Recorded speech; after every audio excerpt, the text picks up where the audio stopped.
Yes, we're back. We're live. What's up, everybody? ABR Buraps 19 here. Thanks for joining us once again for F1 Online. This is the Chinese Grand Prix coming up. Looks like we have 13 in the lobby as it stands. Hopefully we get a couple more, but full quali 50% coming up. And I see custom weather at the bottom there. I'm not sure if that's an error or maybe he set it up to be clear since the last race may have been rain. I know that's a Wheatflix special.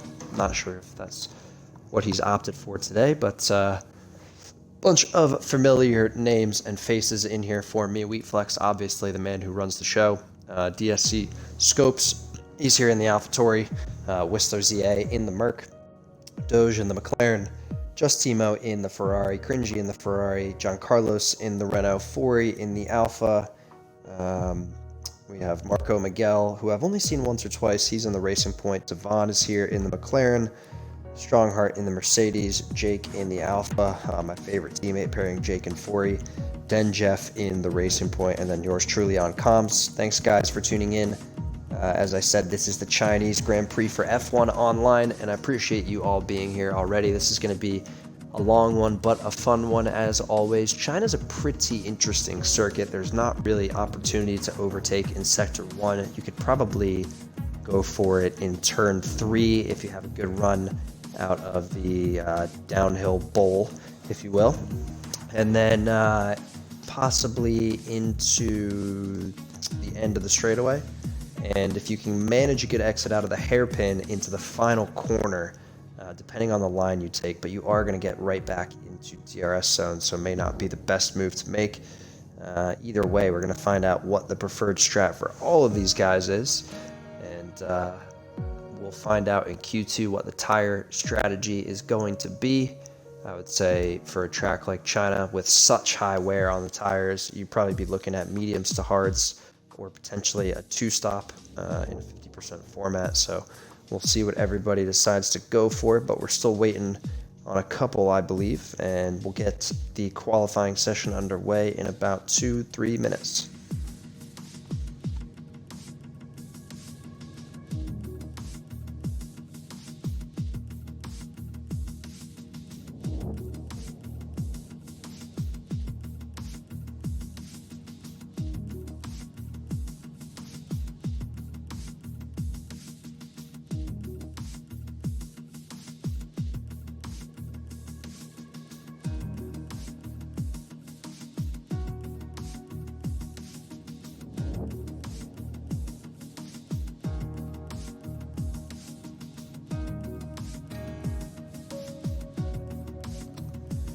It looks like a number of you tuning in now. Thanks, guys, for being here, and let me know if you are present in the chat.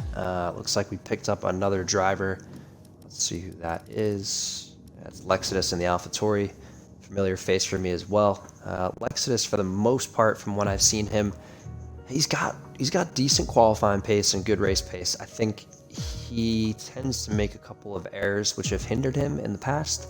But I think if he hooks it all up, you could see a good performance from him. Obviously, I'm not too familiar with his pace on 2020 yet, so maybe it's improved over the last couple of weeks. Snader is in the chat. Hello, Snader. Thanks for tuning in, giving the boys some love and support.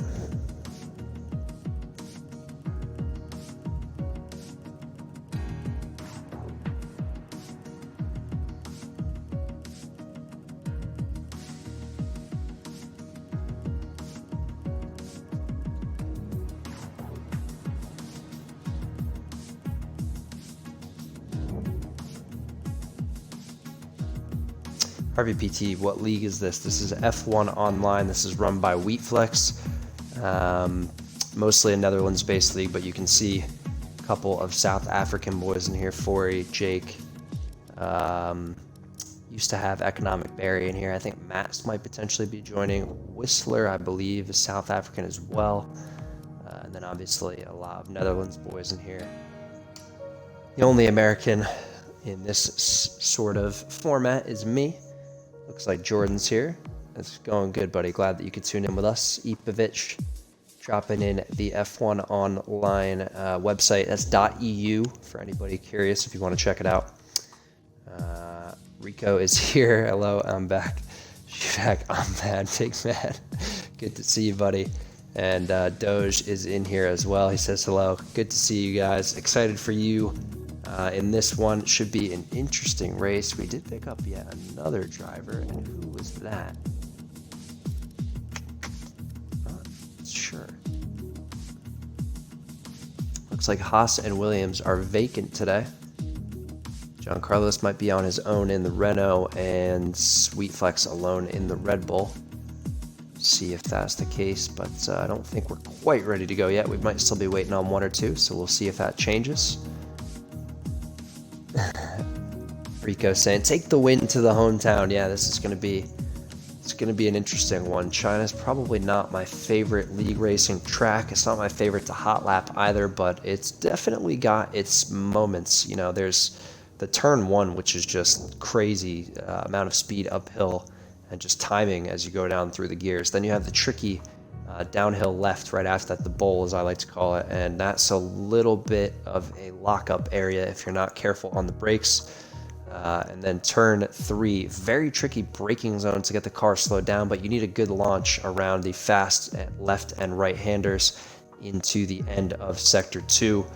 And then obviously as you come out of sector 2, that very slow right hander into the back bowl, if you will, and riding that one all the way out down the DRS straight to the hairpin before you reach the final corner, which I said could be an overtaking opportunity depending on how brave you are and where the car is.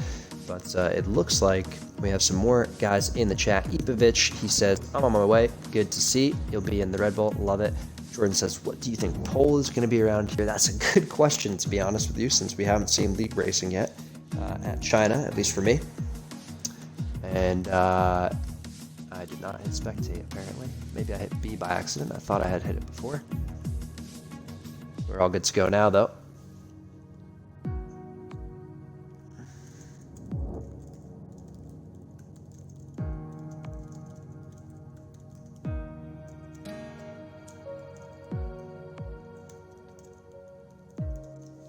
Yeah, Jordan, I don't know what pole is going to be here.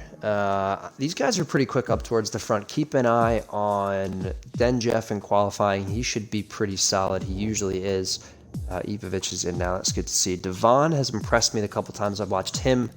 Cringy is always a threat at the top. We'll see what kind of pace he has at China. And we have Timo and Scopes and Doge will all also be contenders for pole. I don't know what the time is going to be. I think last year most of the China qualifying times were in the 30s, low 30s maybe.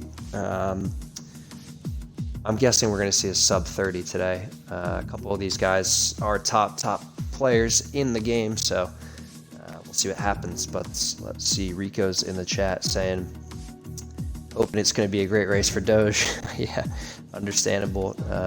Jordan says pole time in league race was 29.2, slightly bottled lap. Yeah, Jordan, I'd say you have some pretty good pace yourself, so even if you maybe think you bottled the lap a little bit, that's a pretty decent lap to say the least. We'll see if anybody can top that, but yeah, we'll keep an eye. 29, low 29 will probably be around the area of pole position. Rico says, let me take a beer. I wish you could throw me one through the computer screen, but that's okay. We are into qualifying now, which is good to see. Get these guys out on track and get you guys some action.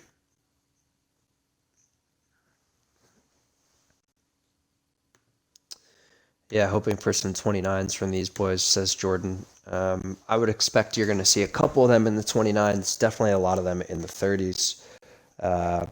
I'd say the grid is not as tight as it has been at other points, but maybe I'm wrong. Maybe these guys have all been putting in the work while I've been away, and we're going to find out. So 29s, that's what we're looking at for qualifying here. It depends on the strat too, obviously. Are you going to go for the soft tire strat in Q2? Are you going to go for the mediums? If you get knocked out, what are you going to start on? I think that's something we're all going to be thinking about. Let me know your thoughts in the chat. What a good strat around here might be. I'd say with the tire wear, you're looking at mediums to hards, and if you're outside the top 10, you might even want to flip that backwards. So we'll see what happens. But we're in now. 16 drivers have showed up to this one, And that means only one is not making it through into Q2.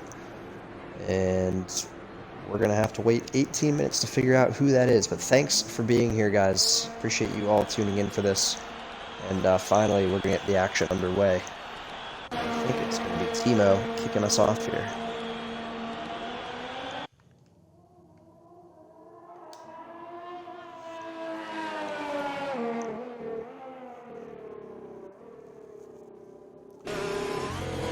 And this is the downhill left that I was referring to as the bowl. Just the way the corner's built out here. Very tricky traction zone out of there. You've got to be careful not to light up the rear tires, otherwise your lap is going to be over before it begins, basically. Same thing through here. Very tricky braking zone. You need a lot of steering to get the car through the corner, and then you got to launch down here through the fast left-hander, as well as then timing it for the right.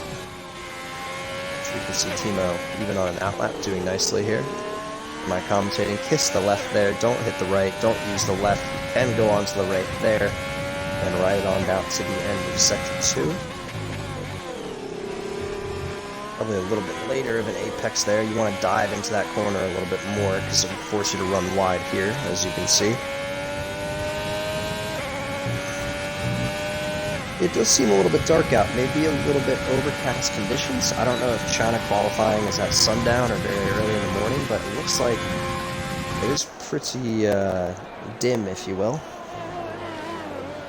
Jordan says mediums to hards if you can, as two-stop is rubbish, and normally I'd agree with you, but my thinking is that in a 50% race, if you're the leader and you've pulled out, I don't know, let's say a 10-second gap, maybe even more than that, on the guys behind you, may benefit you to go for the two-stop. You could pick up fastest lap, probably catch your competitors if you're outpacing them by that much, so we'll find out. But Timo's on to his lap now into sector 1 and coming out of the little turn 2 bowl there on the power nice and early, no drama, and down to the end of sector 1.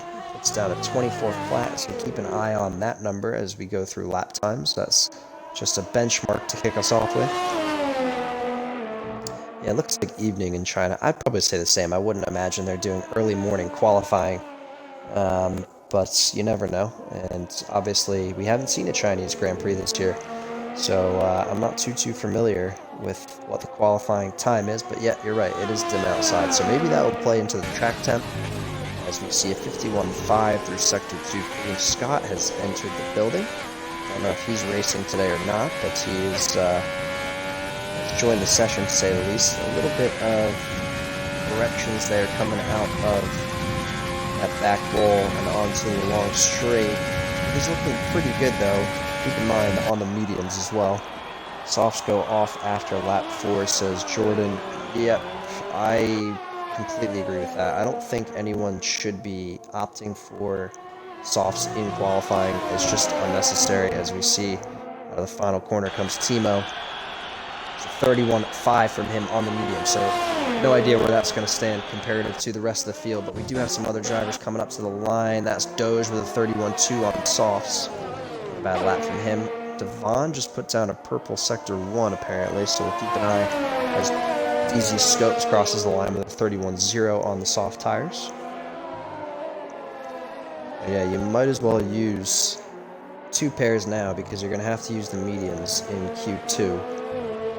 And there's no point in saving them, as Devon gets a little bit on the curb there. You can see the oversteer in that McLaren coming off the curb, but he's doing all right so far as it stands. Should be looking around the same times as the rest of our group here. More times going up on the board now. Mark DeCarp sliding into third with a 31.3. Vivich a 32.3, and John Carlos appears to have made a mistake or backed out of his lap.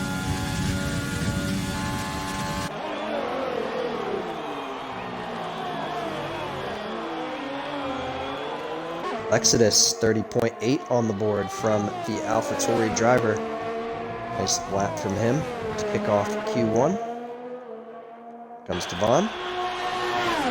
It's good for P4 at 31.3, so right in the mix, as I said, with most of the group there. Obviously, Timo's lap on mediums, quite impressive, so keep an eye on Timo to have some serious pace if he comes out on the softs. John Carlos is going again. He's coming out of sector 2 now, and he is 8 seconds up, so he's definitely made an error somewhere in the beginning half of the lap, and he's wrapping it up now down the back straightaway in the Renault. Chrissy B is in the chat. What's up, buddy? Good to see you. Glad we can have you here on board with us as Economic Barry has joined the session. Interesting. All good, Chrissy B. Just enjoying some Tuesday afternoon commentary. I've known Wheatflex for almost as long as I've been playing this game, as Giancarlos does a 31.3, so nice lap from him at this stage of qualifying. Here comes Strongheart out of the final 2 corners. He's up to the line now in the Mercedes, representing what appears to be Lewis Hamilton, I think. Is that the 44? It's a 34.3 from him. Who else is going right now? How about Jake? He's invalidated his lap. Cringy as well. Then Jeff is going down the back straight right now in the Racing Point, and he's one of my contenders for pole, so let's keep an eye on the end of his lap here, see where he stands in qualifying. That looks like Scopes just crossed the line with a 31. Someone just crossed the line with a really good lap time there.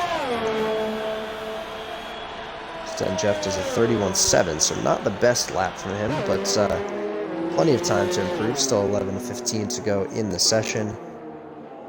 Give us a rundown of the grid. Who are we watching out for? All right, Chrissy B. So I did this before you hopped in here, but we'll give you another quick rundown. I'm going to actually go on board with someone so they can get some FaceTime. Jake's on a lap. So Lexit is currently sitting on pole, as I said. Very good qualifier and actually pretty good on race pace, but tends to make a couple mistakes. So keep an eye on him. He could have a good performance, barring, no major incidents. DSC Scopes is one of the contenders for the Drivers' Championship, in my opinion. All-around great driver, good qualifying, good race pace, and good race craft as well. Doge is a newer one for me, but he's shown real promises since he's been here. Obviously sitting in P3 right now. It's a very good lap time from him, and I'm sure we're going to see more from him in the race. Devon is another new name for me as well this year. Also a good driver. Keep an eye out for him later on in the session. Giancarlos has been up and down. Sometimes... Scopes is retired from the session. I think he's just in the pit lane, so we're all good there. Giancarlos goes up and down. I would say better in qualifying than he is in the race. Seems to make errors or get involved in accidents, as Jake sets a 31.2. Nice lap from Jake. And who else is out there? How about Cringy? He is looking to be like on an in lap there. So how about Whistler on his out lap? We'll stick on board with him because he has not gone yet. So Marked Carp, he's up and down as well, I would say. He's had his moments, but nothing that's really stuck for him, so hopefully he's building that consistency this season. Corey is one of my favorite 2 drivers on the grid, him and his teammate Jake. I just love the Alpha duo. They were Mercedes last year, it doesn't matter what team they're on. I love both of them. They're basically around the same pace, so something to keep in mind as well. On that note, Jake, also a very good driver, and should be up towards the top of the points, maybe somewhere best of the rest area, if you will. But can definitely outperform that. And then we have Timo, who I would say last year was one of the contenders for the Drivers' Championship. I don't know if he doesn't like China or if he's struggling this year on the new game, but someone to keep an eye on as an old contender, potentially old dog with some old tricks, if you will. Wheatflex is the man who runs this. He's had up and down moments. He's trying to learn the no assists game, and I think that's hindered him a little bit, but he is putting down solid lap times in qualifying comparative to the field here, so I'm impressed to see him stepping up his game. Den Jeff, obviously, as I said, is probably one of the guys we want to keep an eye on. I would imagine he can pump in a better lap than that. We'll have to see. Ipovic is hit or miss, usually looking at the top end back range of the points, if you will. So keep an eye on him to maybe sneak in for P8, P9, P10 range. Strongheart I have not seen, so I can't comment on. Cringy is the master of the mediums to hard strategy, in my opinion. He is really good at just kind of maintaining for race pace. He can make mistakes on his own, which he's been prone to recently, especially at the end of 19. So hopefully he doesn't make any today, because with his race pace and qualifying performance, Cringe is usually in a good spot. So keep an eye on him for solid points today, somewhere in the top 5 maybe. Whistler is pretty hit or miss, I would say, more so on the miss side, and that's no disrespect to him. Normally just gets himself tangled up in something, and it's not the best of scenarios when you're trying to fight back from pit stop down. And then Marco Miguel, I've only seen just shades of him, so I'm not sure what he'll be like in the race today, but he is on a lap, so we'll give him the attention he deserves. And you can see Cringy there popped into fourth with a 31.2, so the field very close. If you can get the interval pulled up. Yeah, look at how close that is in Q1 right now. From first down to 12th, all within about 9/10 of each other. And that group in the middle there, from pretty much Jake down to Forey, is really tight. Only about a quarter of a second between all of them. So keep an eye on all those boys to potentially improve. Right now, Marco Miguel is on the outside looking in, but he is on a lap here through Sector 2 now. Let's see what he can do. So he goes purple. At least the game says so.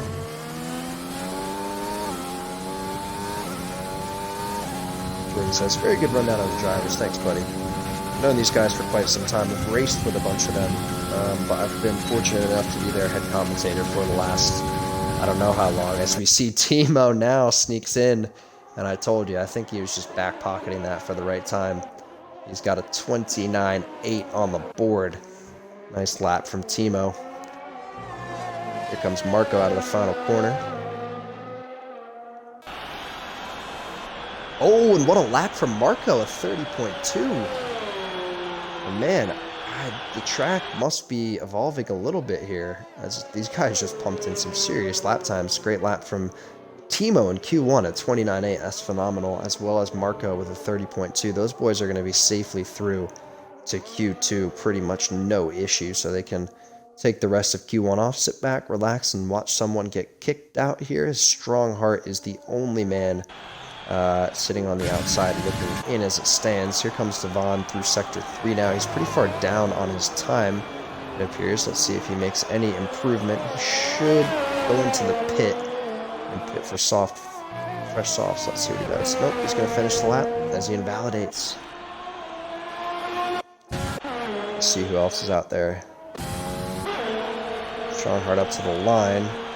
Improves, but barely, so not the best situation for him. He should have time for another run, but it's going to take a little bit to get around here and then in and out of the pit lane. He might be leaving it a little bit closer than he wants. Cringy retires. Understandably, I don't think anyone's going to catch up and surpass him, especially with the way the bottom three are looking at the moment. Couple guys starting laps now. It looks like Doge is going. Just ahead of him is his teammate Devon, who's invalidated. And then you have John Carlos just ahead of the other McLaren. Thanks, Chrissy B. Top comms from your boy. I appreciate that. Doing my best to keep you guys entertained for the next 2 hours, because it's no easy feat on your own. So if I do go silent at any bits, just give me a minute. I'll come back to you. I just need a little bit of a breather once in a while. It becomes a lot after 2 hours to kind of keep the flow going, but I'll do my best for you. So it looks like John Carlos is backed out, and that's going to give Doge the opportunity as he goes purple in Sector 2. Let's see if that sticks. Coming through 3 now. Pretty good out of the fast right-hander onto the back straight now. Get that DRS nice and wide open as soon as you can. Just speed on down into the hairpin. Make sure you time the braking zone right just before the 100-meter board. And it's too early in this case. Gets a little bit of a bad apex there. But it should still be a good lap from Doge, who doesn't need a big improvement to solidify a spot here. May not need to improve at all as he comes up to the line. He goes sub 31, it's a 30.9, so good enough for fourth. And yeah, he's going to be comfortably through, so no need to burn up any other pairs of tires. His teammate is looking like he's on a lap, but he's no ERS. John Carlos now is just coming through Sector 1, so we'll check back in with him momentarily. Who else is out there? Mark Carps in Sector 2. We got a couple guys. Meat Flex out in Sector 2. He's getting a nice toe from whoever that was. Looks like Devon, maybe. Or potentially Doge, actually. Could be either one of them. Not exactly sure where they are on track at the moment. But here comes Wheat Flex out of the bowl in Sector 3. And down the back straight. Again, DRS wide open as soon as he can.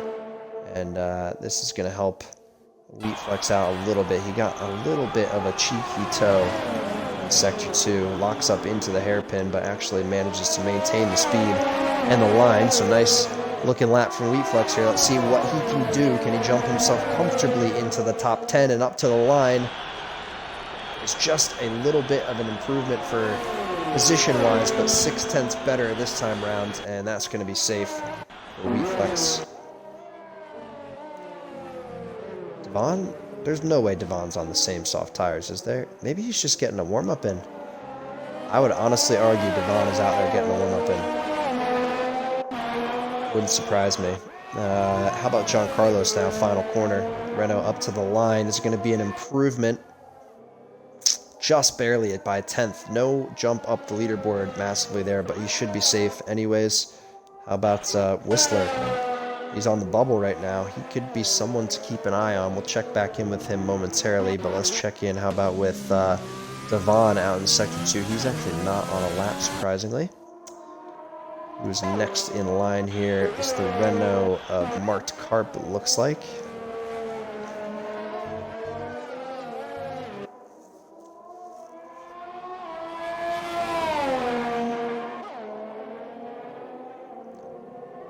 Ooh, locks up into the end of Sector 2 there, but you can make up a lot of time coming out of Sector 3, out of this bowl right here. Really just depending how much confidence you have to get on the power, and he's looking like he invalidated, so that's going to be it for Mark's Carp. He should be safely through, but nonetheless, going to be unhappy with that. Here comes Devon into the final corner. Yeah, he's got to be going for warm-up laps. Yeah, he's going for warm-up laps because he's 2.4 seconds off there. This is interesting. Same pair of softs for him, too, for the last 9 laps. How about Whistler? Ooh, he does improve. Does improve, but not by too much. And Strongheart's not coming back out, so that's going to be it for Q1, guys. That's going to be your lineup. Strongheart's going to get the bounce from Q2 here, unfortunately. That's Timo sneaks in pole position about 10 minutes plus into the session there. That's a good lap from him to break the 30 barrier before we even reach Q2. And Marco Miguel out of nowhere, a man to keep an eye on today. 30.2 on the board for him. We got Lexidus, Doge, and Scopes in the top 5 here. Wheat Flex not far behind, so good to see him picking up the pace. Really nice to see Wheat Flex mixing in with the top of the grid here. Jake, Ringy, Giancarlos, and Devon all in the top 10. Obviously, Marked Carp, Flory, Denjeff, Ipovic, and Whistler will get through no problemo. And Stronghearts, who is now out on an outlap, which makes very little sense, is not going to be in Q3 with us, and we'll have to see what he can do from the back of the grid, I guess. Jordan says, looks like a two-way battle for pole. I might agree with you, but I would say we could see more from a couple of these guys for sure. I think there's going to be some quicker lap times coming in.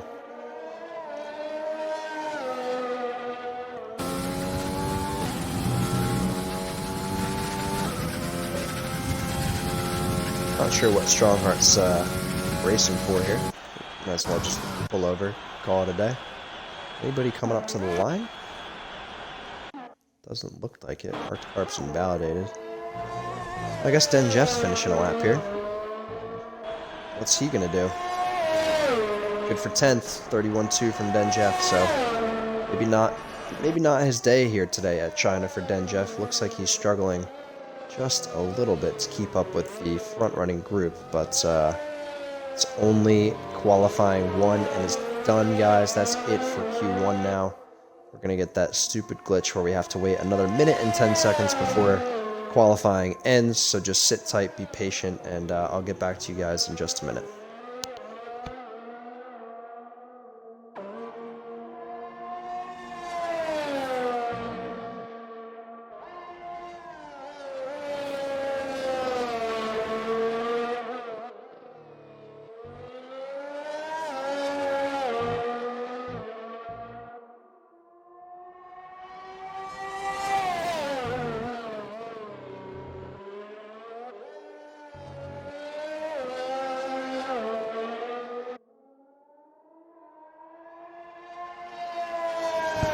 Den Jeff says, driving with a new wheel in the chat. Okay, so that would make a little bit of sense to say the least. Hopefully you're getting acclimated to it, but, I mean, hey, if this was Q2, you're through to Q3, so anything can happen, and you're not far off Cringy, Jake, even Wheatflex, and DSC Scopes, so plenty of faith in Den Jeff to make some improvements as he gets more comfortable. And finally the timer runs out, so we're good for Q2 now.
I'm not sure if because we started with 16, we're going to see all 10 go through to Q3. You may actually get a bounce. You may only get 9 through to Q3.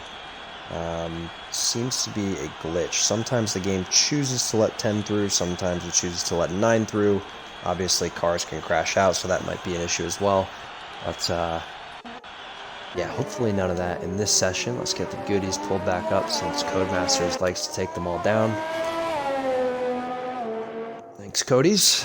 Barry has joined the session again. I don't know why, because he evidently thinks he might be racing or something. And Jordan was right. Quali Strat is the medium tires here.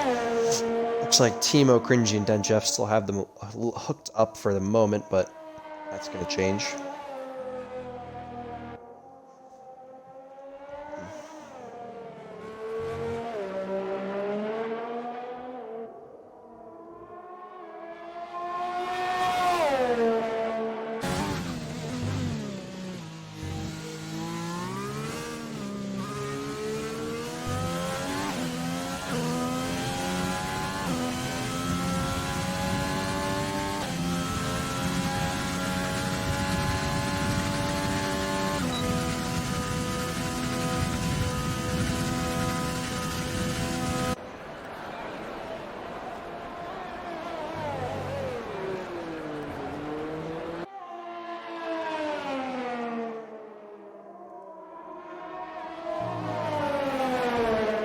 Here comes John Carlos to kick us off. I feel like he loves to be out first in Q2. Trending theme with John Carlos. Get the early banker lap in, and then evaluate where the competition's at. Coming through turn 1, the mediums are going to have way less grip in sector 1, especially because I would imagine they're going to keep them pretty cool into sector 1. The heat in the tires you're going to gain around here. If you make an error in sector 1 or 2, forget sector 3.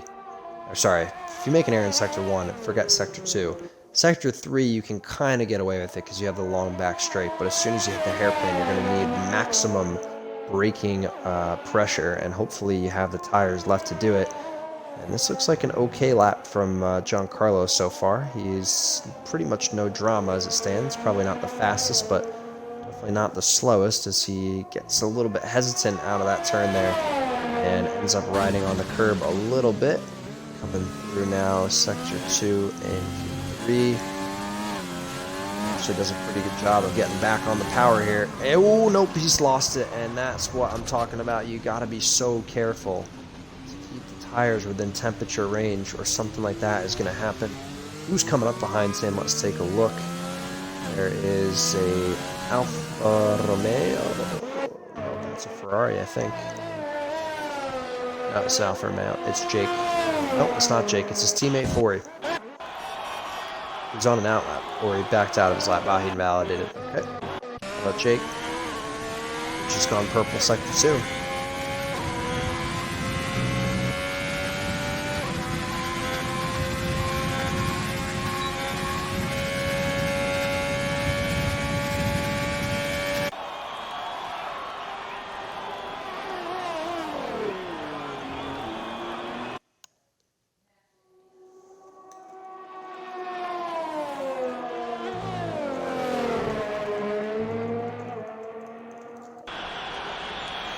Here comes Jake to the line. It's a 31.5 on the medium, so it's actually pretty good comparatively to last session. We saw a lot of mid-31s, low 31s in terms of lap time. That's not going to hinder Jake by any means. I think that's a good start to this one. Scopes puts down a 32. Mark's Carp's coming out of Sector 3 now, but there are a couple other guys coming up to the line first. Wheatflex is into the pits, actually. There's an AlphaTauri up to the line. That's Lexidus to start a lap, it looks like. Who else is out there? Mark's Carp. He's coming into the hairpin now, winding up a lap. Stay on board with him.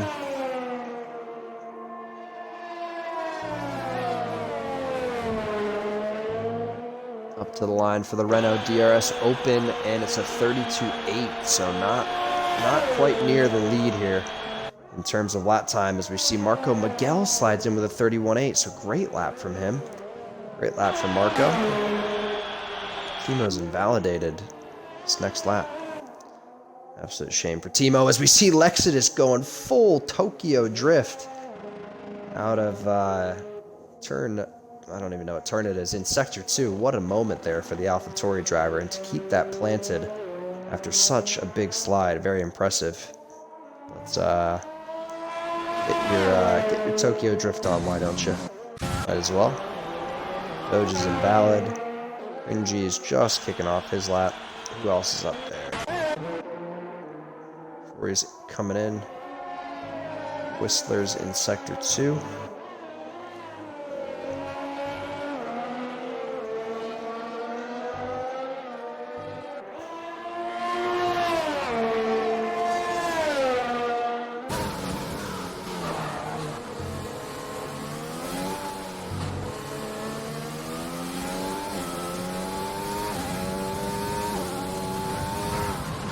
Oh, and now Whistler's made a mistake coming out of the bowl as well.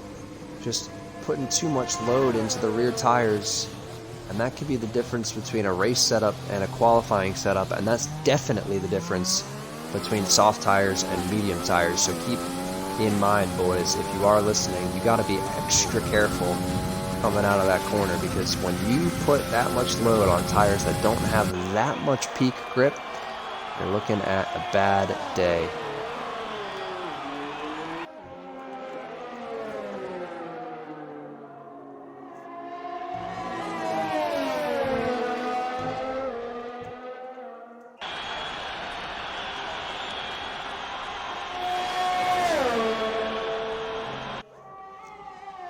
Going to kick off another lap, it looks like, for Whistler, so we'll check in with him in a little bit. There's a Ferrari out of the final corner. That's got to be Cringy up to the line, and it's only a... oh, okay, no, he's going to kick off a new lap. My apologies to Cringy. Didn't realize that he had backed out of it. We got Wheatflex coming up to the line now. That's a McLaren behind him of Doge, who's headed into the pit lane for a quick pit stop. His teammate, though, is up to the line now in the sister McLaren, and it's going to be a 32 from Devon, so nice lap. Puts him in P3 just ahead of Scopes, only about 0.02 of a second separating them. Who else is busy on track? How about John Carlos now? Back in Sector 3.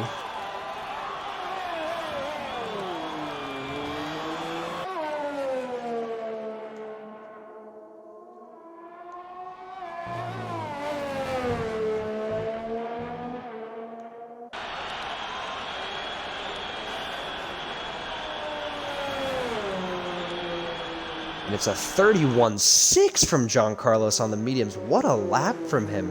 When I took my eyes off the screen momentarily, I shouldn't have. Credit to John Carlos. Very nice lap from him on the mediums. He's going to be in Q3, I would say. That's pretty unlikely that everyone is going to bump him all the way back down. As it stands, Cringy needs a big-time improvement. He's coming out of the final corner now, and what's it going to be from the Ferrari? Oh, and it's P2, a 31.522, 5 thousandths separating him and Jake. Nice lap from Cringy there, and he should be comfortably in as well now, so keep an eye on those men.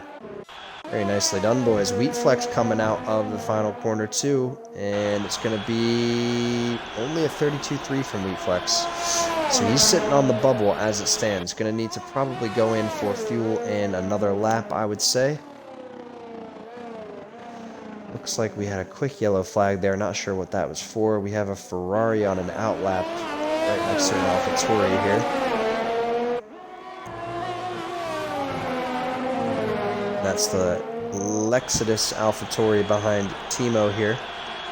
And he's opting for the softs. So this is an interesting call from Timo. He did use mediums to start off Q1. Maybe he doesn't think they have the same pace that they did. I'm a little bit confused because it's probably not the best idea to start on softs at China unless you're going to go for the two-stop. And that could be something he wants to go for. Dirty Air is really, really powerful on this game. This slipstream you get from other drivers, not that powerful. It's really down to strictly racecraft and your overall consistency with pace. I would say Timo is probably one of the better drivers in terms of the F1 Online grid at doing those things. Maybe he thinks the soft tires can go for a little bit longer and pull home either a very long one-stop strat or jump the field back in the dying laps with the two-stop. So we'll see what happens as he comes out of the final sector 2 turn onto the back straight here. And I'm sure he's going to be up near the front, if not at the top. Would be shocked unless he dives into the pits for his mediums. We'll see if that's just getting a feel for the grip. Timo on softs, yeah, that's what I'm saying. I don't know why he's opting for them, but he's up to the line. And yeah, it's pole position, which I expected, because obviously soft tires are just going to be that much quicker. And now we have a couple of guys thinking about it. Marco strapped on some fresh boots. Whistler is looking like he could be doing the same right now. Who else is out there? Doge just had a massive spin-off in Sector 2, it looks like. All is okay with the McLaren car, but he's barely got time to get back around. Does he have damage is the question. We can't see from this angle.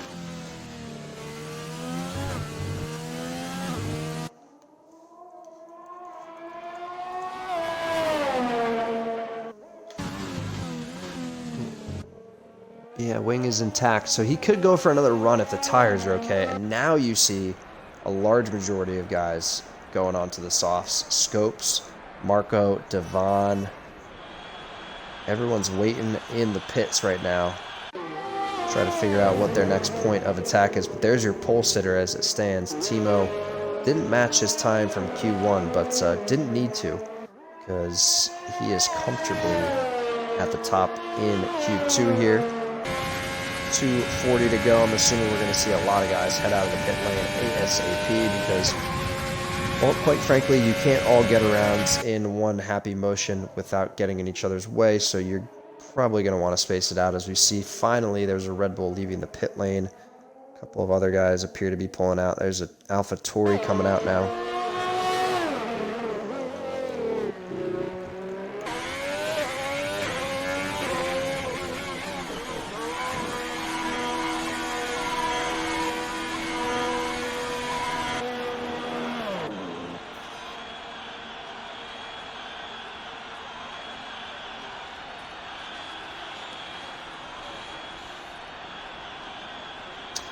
Timo's into the pits now, so let's get you someone on a lap. How about Whistler, who just kicked off his final one of the session, unless he gets around.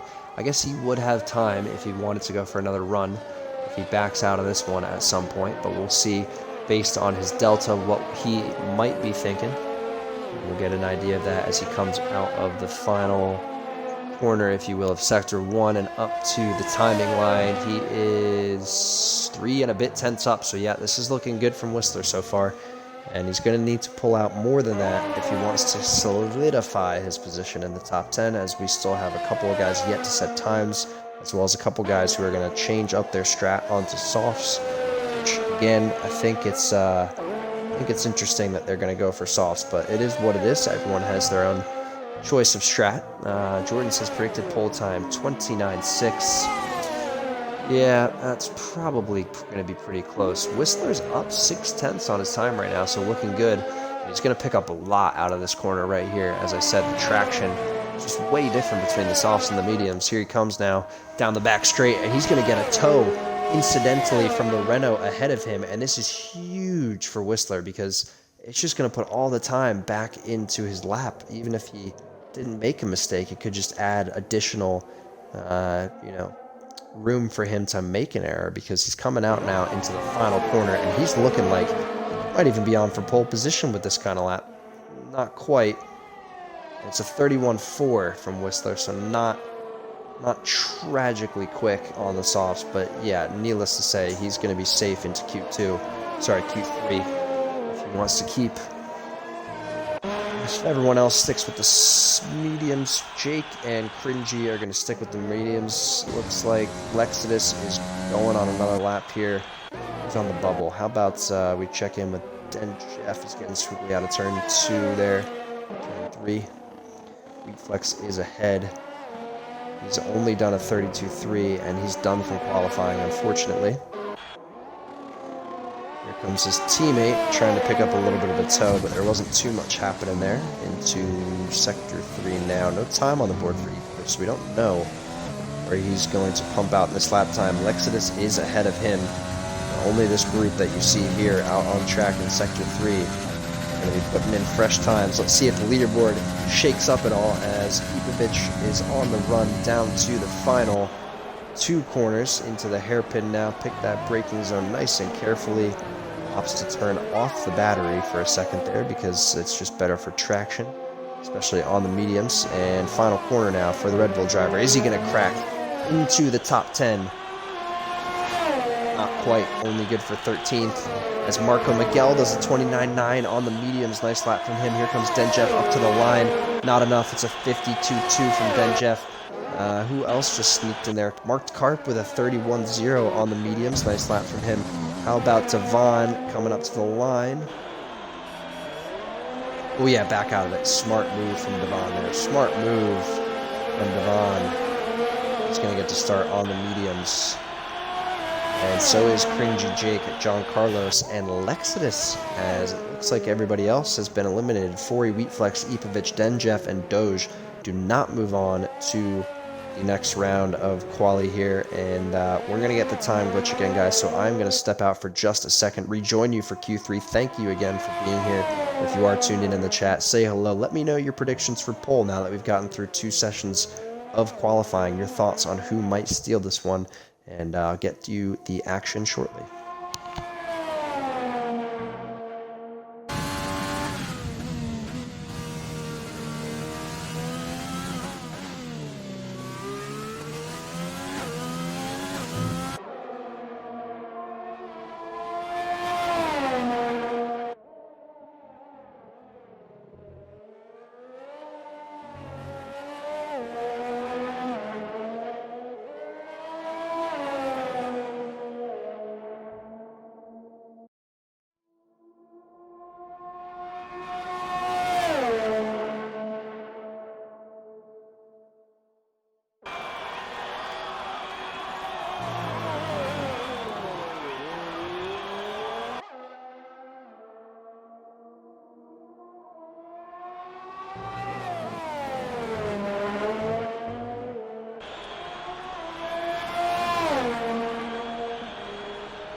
Ah, Cringy's in the chat, Ryan M. Good to know your name's Ryan, Cringy, and thanks for tuning in, bud. I appreciate you being here. Obviously, you're doing pretty well so far in qualifying, so hopefully you keep that up. Jordan says, 1, 2, 3, Timo, Marco, Jake.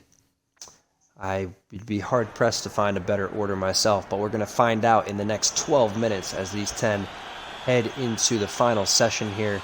I don't think we're going to get rain for the race, just based on the lap times I'm seeing. Seems like everyone has gone for a dry setup, but maybe I'm wrong. Let me know in the chat if you are in here and not qualifying right now, as there should be a couple of you, where everyone stands in terms of setups. Is it going to be wet? Let us know.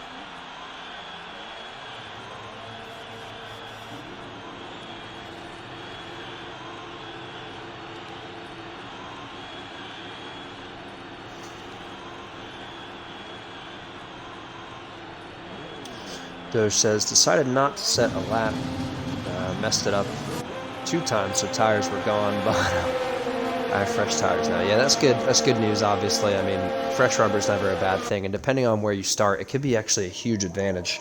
Bahrain, 11th position. I said the whole week leading up to the race, whoever starts in 11th is just going to have a phenomenal drive, fresh tires.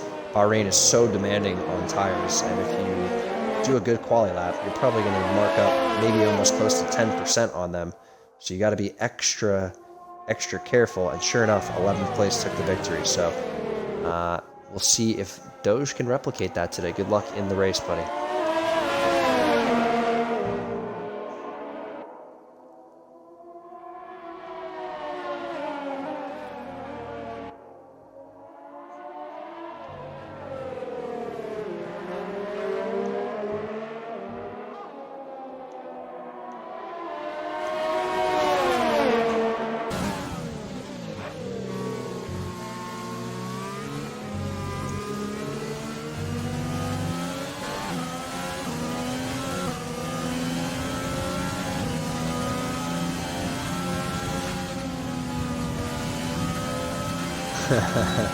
Jordan says, never got a chance to qualify P11. Yeah, Jordan was victim of an unfortunate moment, and this is a good lesson for everybody out there, depending on how risky you are. Don't put the car in AI mode in qualifying. You're going to kill someone. And sure enough, Jordan was just middle lap, actually going around the curb of death at Bahrain, ending Sector 2, and an AI car just clean took his wheel off out of qualifying. And lucky for Jordan. I mean, like I said, great comeback drive from Jordan the rest of the way. As it looks like Mark Carp's kicking off a lap here, and once again, Cody's screwing me out of all the goodies. We don't need the tires fitted because we all know they're going to be on softs for this one. Let's close down the unnecessary stuff and give you the raw action here. How about an onboard with Mark Carp locking up into the end of Sector 1, beginning of Sector 2, and it's going to hurt him in terms of speed around this corner as well as front end grip, and this one too. Got to be a little bit more aggressive here in 6th gear. I would have dropped it down. He's into 3rd, struggling for grip, and yeah, that's Mark Carp's lap pretty much done already here. How about Whistler? He's looking a little bit better out of that corner.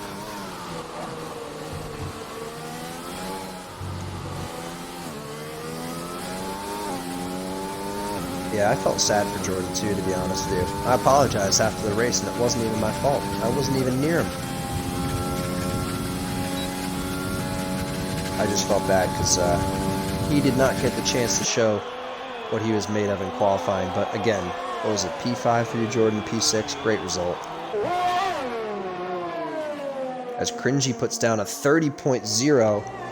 And that's good for pole right now. Lexidus and Devon have gotten times in, but not stellar ones. Here comes Whistler to the line. He invalidated, actually, so he's going for a fresh run. How about Scopes? He's coming out of the final corner. John Carlos with a 30.1. So he's looking up there, too, right now. And Scopes with a 30.3. Nice laps kick off Q3, guys. Get the banker in. You're on the board.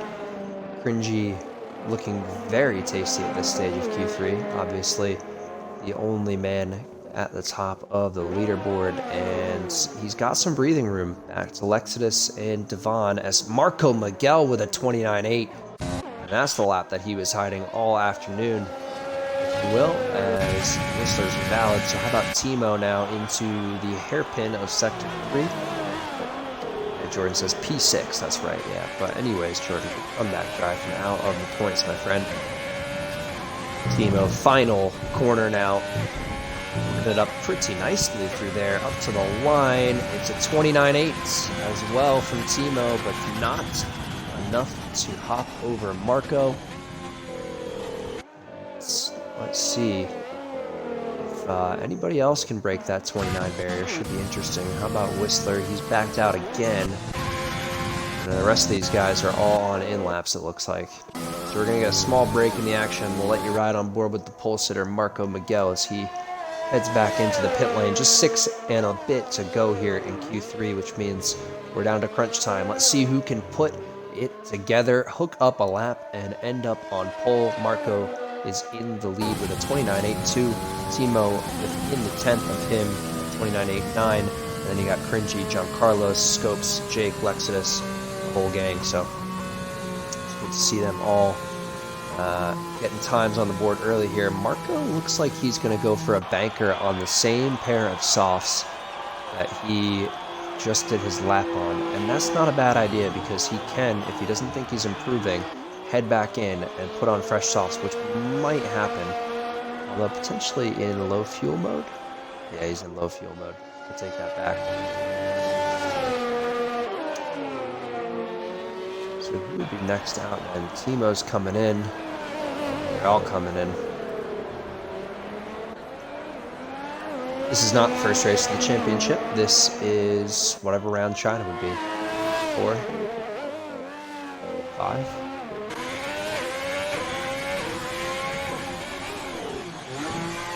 I missed Bahrain and Vietnam for these guys because 1 week I was away, and 1 week we were doing the official ABR esports team launch race, if you will.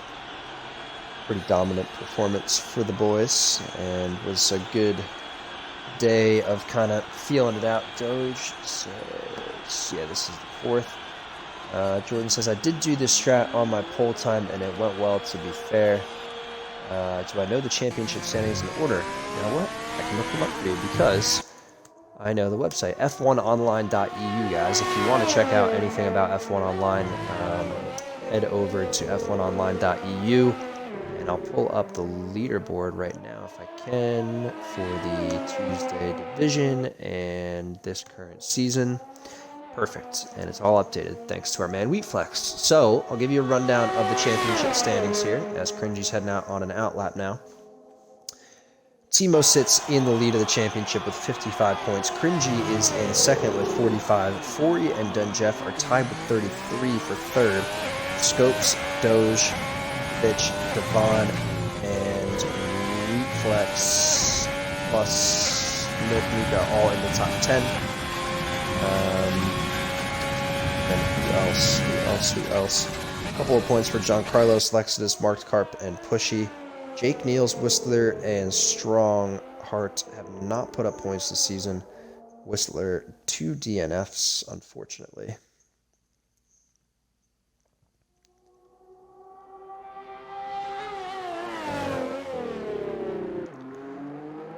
And Scopes has only crossed the line once in finishing line, if you will, once in F1 Online this season. He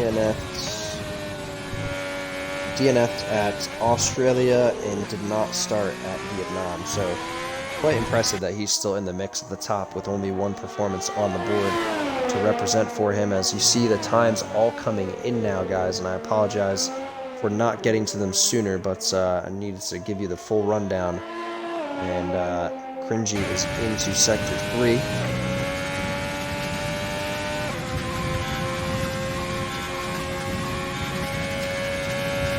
Yeah, that was our Brazil race, Jordan. And that was the championship standings for you in order. I'm not giving you guys the back view of this ring the game is, which is strange, because that's actually something you can do this year, as I'll show you. We'll look right over the back wing. Here comes Cringy. 29.6, and it's pole position for the Ferrari. Good call from Jordan, picking out who would get into the top 3. Is not Jake at the moment, though. It's Cringy sitting on pole. And who else is close to finishing up a lap? How about Lexidus in the AlphaTauri? Final corner for him and up to the line. Only good for a 30.6, but he does keep himself solidified in 7th there, just off of Jake. Who's next up to the line? His AlphaTauri teammate Scopes, who jumps into 4th with a 30.0. Here comes Jake out of the final corner. What is it going to be from Jake? Nice lap from Jake to slot into 5th, just ahead of John Carlos. Now we got Marks Karp and Whistler, who's up to the line now. Good for 9th from Whistler. How about Marks Karp now? Hairpin corner and on to the final run to the final corner. Up to the line for the Renault. It's P8 with a 30.9. Someone else is up to the line. That's Timo with a 29.4. And what a lap from Timo. Getting it done in qualifying. Marco Miguel is about to start a lap. Let's make sure to keep an eye on him. But for now, we have other drivers out on track on laps. Jake is going through Sector 2 now. He's a 10th down on his previous time. Well, Lexidus, though, into the final 2 corners. He's going to get a time up on the board. And it's not a good one. As you can see, he backs out and heads into the pit lane. Who is that behind Tim going slow? Not sure. Let's check back in with the Alfa Romeo of Jake.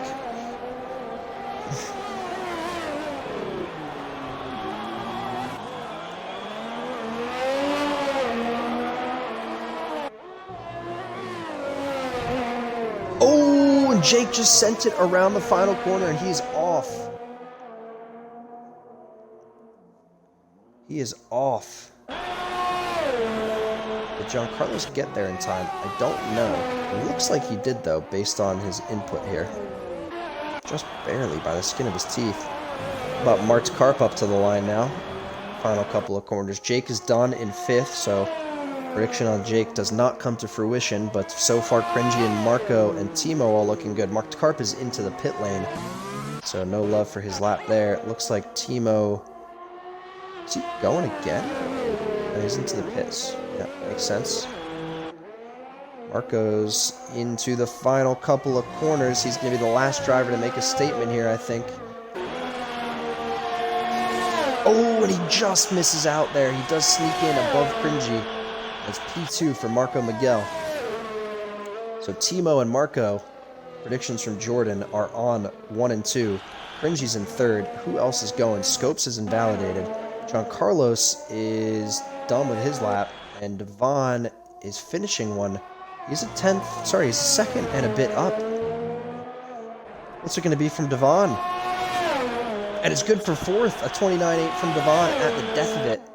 Nice lap from him, and that, ladies and gentlemen, should be qualifying unless John Carlos is going to continue this one. I don't think he is. No, he's not. So that's it for qualifying, guys. There's your final leaderboard. Timo takes pole with a 29.4. Good lap from Timo. Marco Miguel is at a 29.5. He lines up on the front row of the grid as well. Cringy, Devon, and Scopes in the top 5. Then you got Jake, John Carlos, Lexidus, Whistler, and... Sorry, Marks Karp and Whistler. And that's it for qualifying, guys. Probably going to have to wait the next minute and... 4 seconds. Oh no, looks like we're moving on here. Yeah, we're moving on here. Let's go. There is your qualifying results, and just look how close it was between Marco and Cringy, as well as Devon and Scopes and John Carlos, all within a 10th. And then it kind of lags back to Lexidus, Marks Karp, and Whistler. So we'll see who puts up the battle at the start of this one. Hopefully no major incidents or a safety car Jordan says qualifying was close. I think it could have been a little bit closer. Whistler seemed like he was struggling at the end there. And Mark's Carp and Lexidus, I'm sure we're hoping for better lap times, but maybe that's what they feel was their full potential. Again, if you're looking at a race setup versus a time trial setup, maybe there's some of these guys strapped on a time trial setup and think that's going to help them in the race. I can promise you right now, we'll find out very quickly if that's the case or not, because you won't last very long on full fuel in a 50% with a time trial setup on. So hopefully no one take. And now we're going to give these guys a minute to choose their strat and ready up. I'm going to take a quick pause and rejoin you for the formation lap.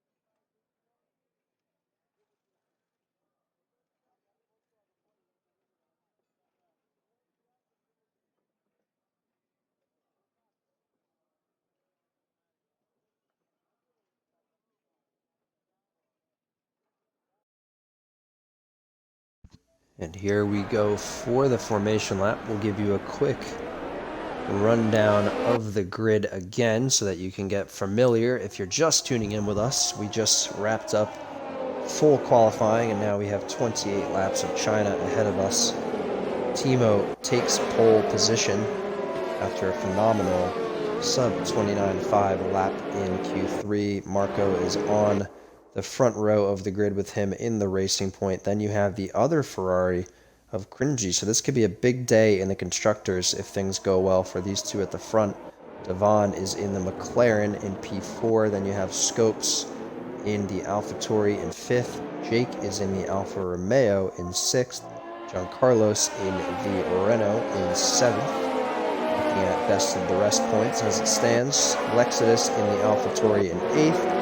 And you have Mark's Carp in the Renault in 9th. Whistler in the Mercedes in 10th. Fori in the other Alfa Romeo in 11th. Wheatflex and his teammate Ibovic in the Red Bulls 12th and 13th. Then you have Denjeff in 14th in the Racing Point. Doge in 15th in the McLaren. And Strongheart brings up the back of the grid in the Mercedes. And he is lagging from the group here.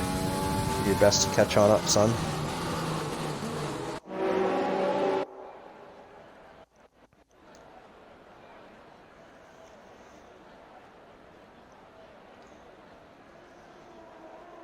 And guys, if you haven't yet, if you're tuned in with us, make sure you hit that follow button.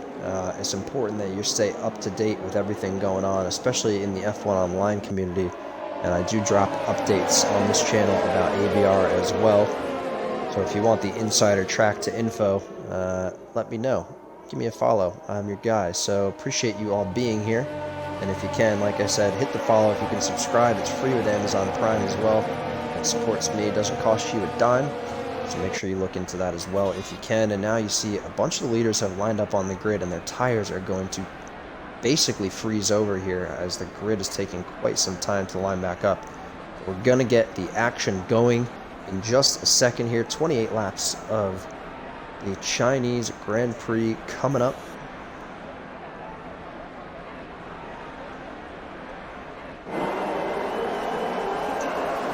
Here we go, boys. The lights are on. We got 4 lights, 5 lights, and we are away for the start of the Chinese Grand Prix. And it looks like Timo has a moment at the start, but Marco doesn't get much better traction. Anybody going to make a move into turn 1 here?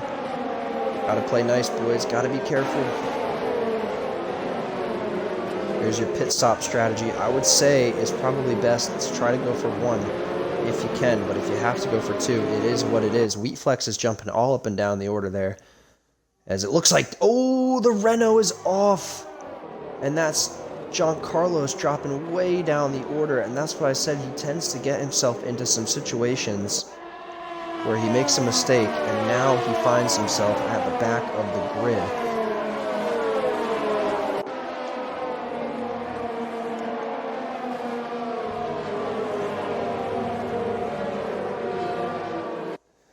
So Lexidus up 2, Whistler up 3, Marked Carp is sitting where he started. Denjeff's up 5 positions on lap 1, and that's huge for him with fresh tires. And he's going for the reverse strategy. He's going hard tires. Let's see what everybody else opted for, because I didn't actually give you guys a chance to check in on that. Denjeff is on hards, so is Ipovich and Forey. The rest of the field is on mediums that started outside of the top 10, bar potentially, I think all these guys were outside of it, yeah. Oh, is Whistler going to send it? Not this time. Beatflex, though, sends it past Doge.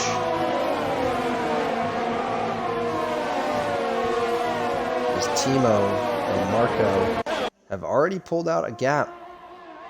And you can see the field is jumping around a little bit here. The intervals just getting messed up momentarily. Lexidus is not in the lead, nor is Marked Carp or Wheatflex or Doge or any of those guys. It's Timo, Marco, Cringy, as it stands, in the top 3. So nothing's changing there for the time being.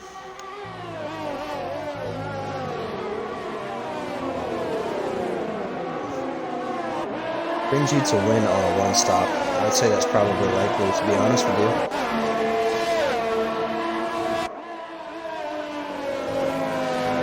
And there we go. Now the grid seems to have sorted itself out, and there are the deltas. So now we see Marco is trying to hang on to DRS. He runs wide there.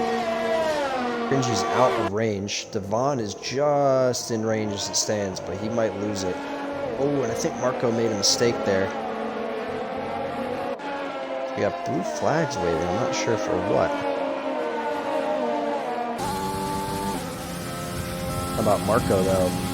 Good start here, and these soft runners are going to need to try to utilize every ounce of what these tires have in them to kick things off here, because as soon as those start to go off, the medium tires and the hard tires are going to take over quickly. And you can see Marco's already struggling just on raw pace with the softs on. Timo's doing a little bit better. He's got a big gap up there in front.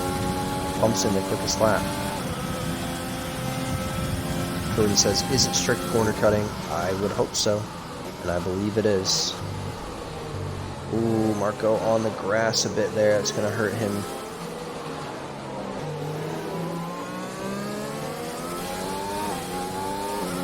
How about the battle back in the midfield right now? Denjeff's under some pressure from Wheatflex and Doge to get a move on. He's dropping off the back of Mark Carp, but those soft tires are not going to last too long, so potentially going to come back to him. Denjeff could be on for a real performance here if he can make the hard tires work in the first stint of the race. I'd imagine it's going to take him another 4 or 5 laps just to get them up to full temp and full running ability before he really starts pumping in lap times, but he's looking pretty good so far, and he should be able to close that gap back down on Mark Carp and Whistler in the next couple of laps, as I think Mark Carp made a mistake there. Potentially is actually closing up on Whistler, who made a mistake.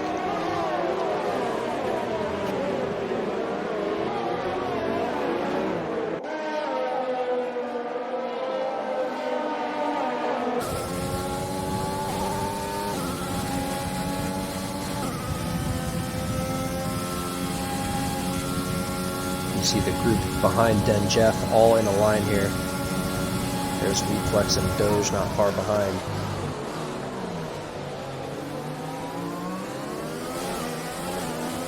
Yeah, the hards are already seemingly quicker than the soft tires, because you can see Denjeff is closing the gap on Mark Carp and Whistler, and this is crucial for him. If he can get into DRS range the next lap or two, that should help him maintain position.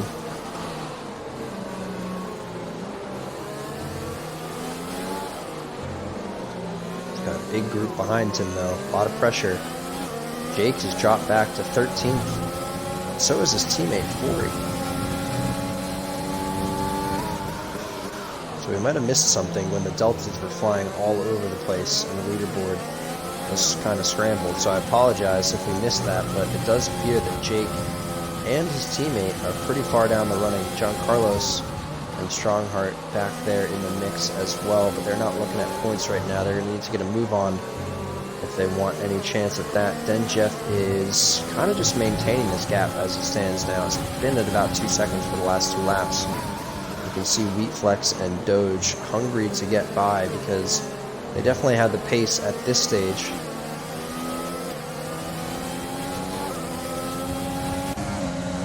Let's go on board with Wheatflex, see if it's time to make a move. He doesn't have too much ERS in the bank, but he does have the car set into overtake, which suggests he's looking for the move. He's backed out now because Denjeff is on the button as well there. Yeah, there's no move available on this lap. Maybe next one, as Timo has already crossed the line.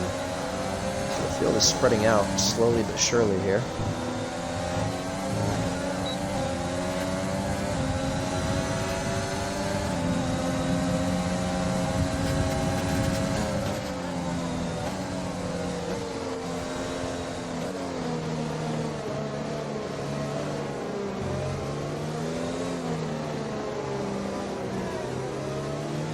Ooh, and Wheatflex gets the move done on the outside of Denjeff. Is it going to stick? It looks like it will. And yeah, Denjeff tucks in behind him. So we got a yellow flag in Sector 1. Doesn't look like anyone's in serious trouble there.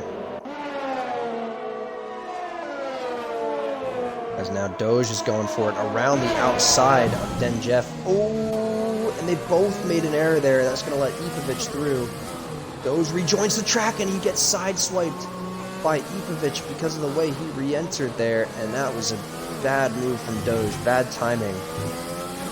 And man, he just let that one slip right out of his hands. How about Marked Cart though behind Whistler? Is he gonna go for a move here? Or Cringy potentially. He's side by side with Marco. He's got the move done. Is Marco gonna send it? He's not. So now we got a three-way battle for the podium here. On the outside looking in, but not by much.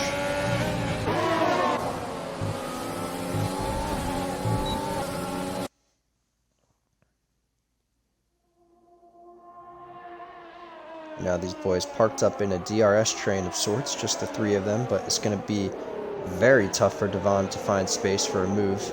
Marco obviously is going to look to pit in the next couple of laps. Timo's just doing his best to maintain the gap as is. And this could be a big cringy performance day if he can make it stick for the second stint of the race. Jake's 5 seconds there for speeding in the pit lane.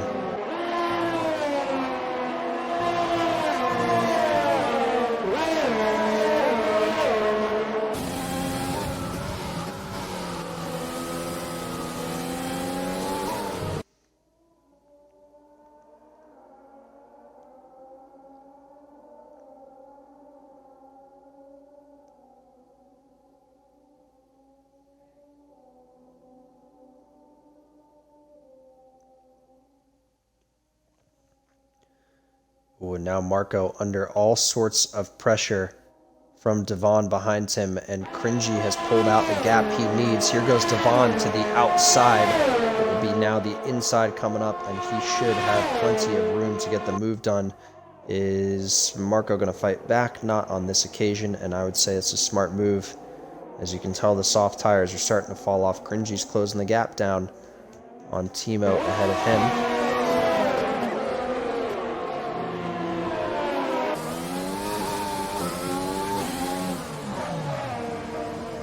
That's Marco into the pits as well as Timo, so Cringy takes the lead of this one. Scopes is his next competitor, 4.5 seconds shy of the lead. Lexidus now slots into third, Devon into fourth, Wheatflex into fifth. And let's check in with that battle as Wheatflex is all over back of the McLaren in the battle for P4.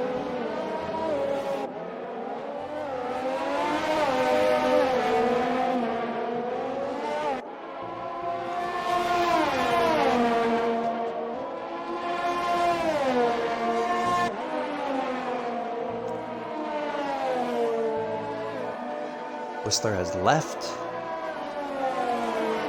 Not sure what for. How about the battle for the points, though, between Giancarlo Sfori and Timo right now? Timo is already done a stop, so he's in an advantageous position here.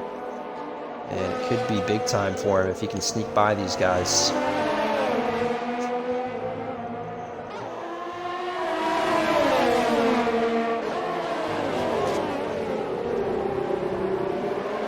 Giancarlo's gets the move done.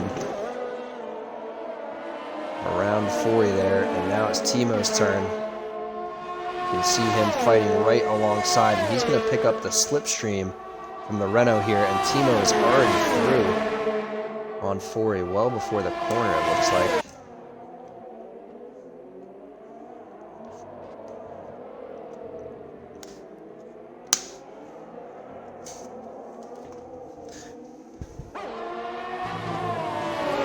Now the question is, when can Timo make his move on Giancarlo's?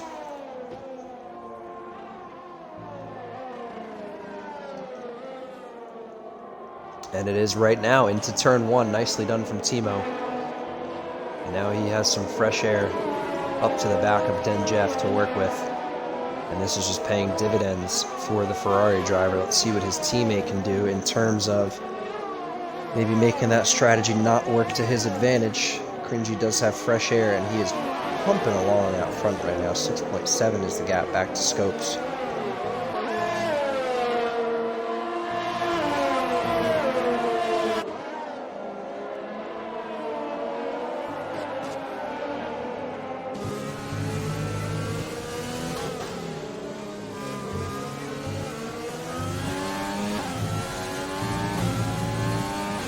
Giancarlos is doing his best to keep up with Timo, but I just think Timo has the pace on him today, even with the slower tires on. Giancarlos's medium should be in okay shape as it stands, but it will start to go off relatively soon, and you can tell, not that they're going off right this moment, but it's not helping him in the battle up to Timo, who's now pulled out plenty of gap for himself. Lexidus is close to Scopes. Not close enough right now, but he could be in DRS range within a lap or so, depending on how well it goes for him. He just needs 2/10 to break into that barrier, and once again, the interval delta has shut down randomly on us, Cody's. Thank you very much. So we have no clue where the other battles are. We'll stick with this one for now. It's like Fori is going to crack DRS on Giancarlos, and that's pretty much making sense to me, as the hards are probably right now reaching their max potential, if you will. And there goes the intervals again.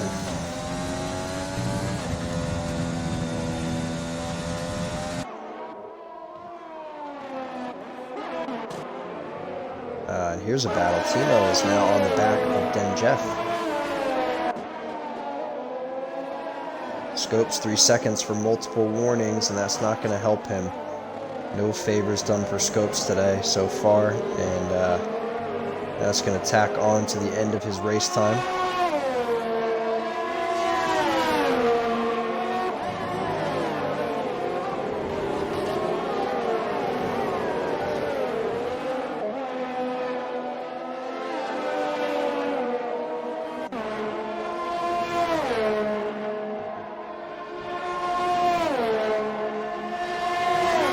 It's time for Timo to look for the move. He's on the button and he's going for the inside line. He's got the move done pre-corner here, and he slots back in ahead of Denjev comfortably before the corner.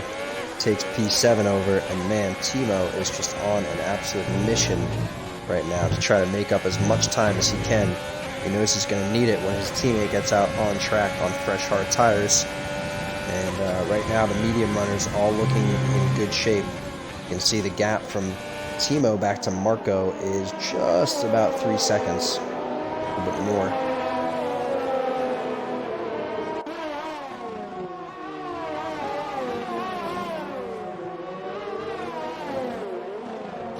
And now Timo on the hunt for Ipovic.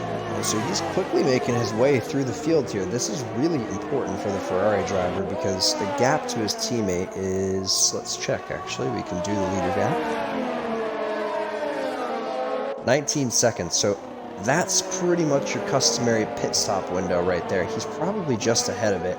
I'd say if Cringy pit right now, he'd come out about 3-4 seconds behind Timo. But at the end, remember, Timo's tires are going to be hurting for grip, and Cringy's going to be in much better shape, especially in the middle stages of the 20s, somewhere between laps 22 and 28 is going to be when Cringy's tires will activate. Timo's will kind of fall off. Well, Timo's going for the move now on Ikovic, and I think Ikovic knows this is not his battle to fight. He's going to let him on through. I do want to keep a look at the leader gap, because that's going to give us some idea of where everyone might pop out. Lexidus is into the pit.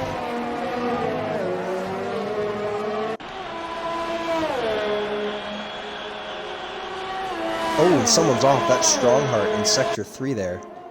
He's parked up on the inside of the track, and he's rejoining now, but he's back in 16th and a long way off of anybody.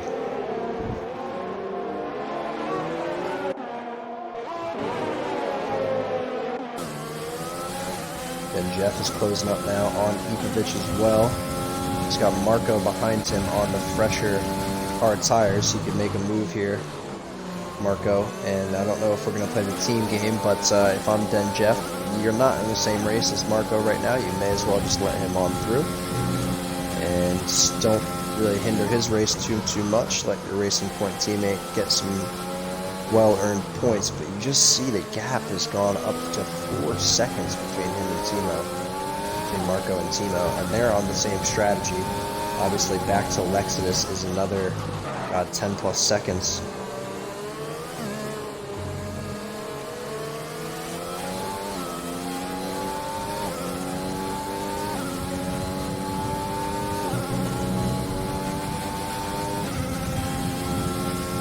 Marco looking for the move. I think he just turned on the button. Let's see if he keeps it on. Denjeff is on it as well. Denjeff goes a little bit deep there, so this could be Marco's chance into turn 1.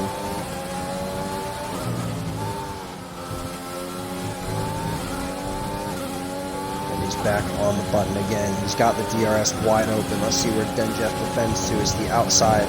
Gonna give Marco the inside, and yeah, that's a smart move from Denjeff. Let your teammate on through. Let him catch up to the rest of the leaders. Vaughn and Scopes into the pits. Mark Hart puts in the quickest lap of the session, and now Wheatflex leads the Grand Prix, but not by a huge margin. He's actually going to come under attack from Timo in a short minute or two here if he doesn't pit. And Cringy has pit. Fresh Hards comes out just behind Marco, so that's going to give you some sense of an idea of just how long Cringy is going on the mediums. They will have 5 lap fresher tires than Timo at the end of this one. Luciano is in here, so he says, so medium hard is the strat here. It's the preferred race strat, 100%. The softs don't last very long. If you're outside the top 10, let's say you're starting at 15th, I would recommend going hards to mediums. You'll get a way better result through that. And Ikovic is on that strat, so is Den Jeff and Fori.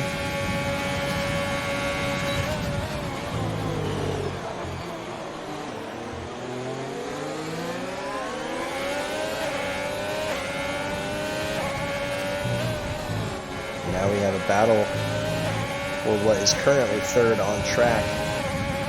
But Cringy and Marco are really your provisional 2-3 because Ikovic can't go for too long on the hard tires before he's going to have to either relinquish position or switch for another set of tires. They're not quite at the window yet, the hard runners, to pit onto the mediums. I'd say you need to get to lap probably around what Reflex is at. Lap 12 as Cringy looks for the move here on the inside of Marco. And man, this is, you got to be careful here. This is not the time to ruin your race or somebody else's. Cringy's going to tuck in behind Marco.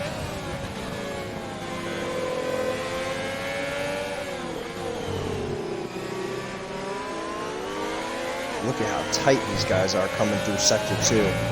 Barely a second separating them, not even.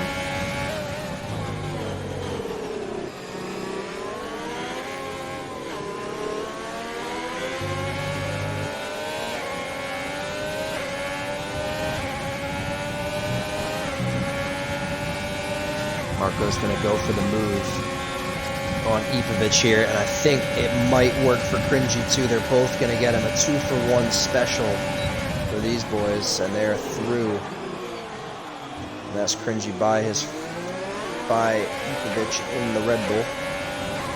So Ipavich now a pit stop down on all these guys. Flex is in the pit.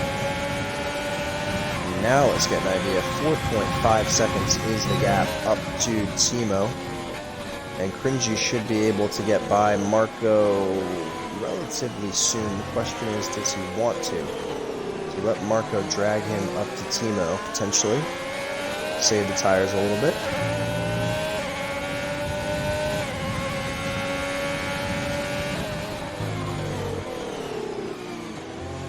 Marco locks up into the beginning of Sector 2. Cringy has no overtaking opportunity through here, but it's just going to bring him closer and give him the opportunity to slot into second.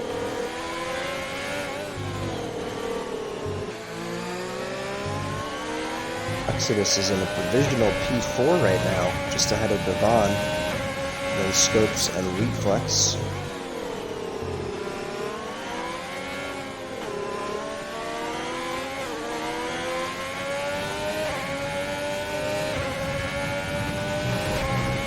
Marco picks up 3 seconds of time penalties for multiple warnings, and Cringy's going for it. No real reason for Marco to defend too heavily here. He's not going to have much. Is he going to try to block him off? He does, but he goes deep, and Cringy gets the switchback done. But too much power out of the corner. It's going to give him snap oversteer. And this might let Marco right back past on the straight, but Marco gets out of shape on the curb there. And that should be Cringy safely into second.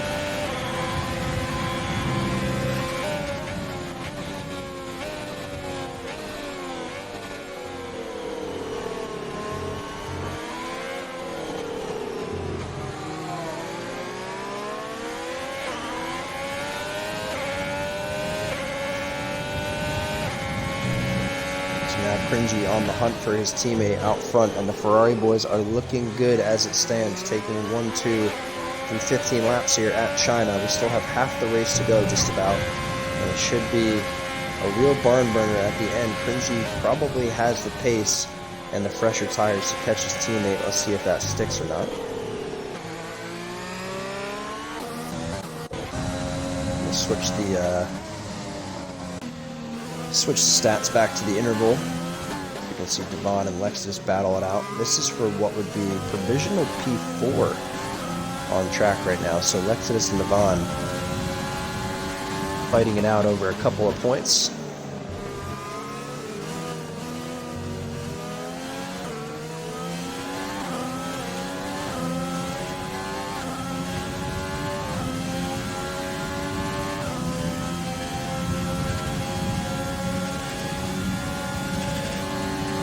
Devon is looking for the move. He's got the pace to the inside, and he's going to get the move done, it looks like.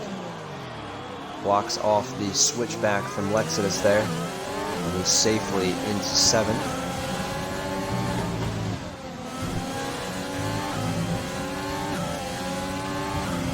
Can he hold it into turn 1? Lexus is coming up quick, but not quick enough. Oh, he looks to the inside, but there's nothing there. And wise to tuck in from the AlphaTauri. He is trying to stick his nose in just to throw Devon offline, but there's no real overtaking opportunity through these corners. There might be one into here, but he's not nearly close enough to get a move done.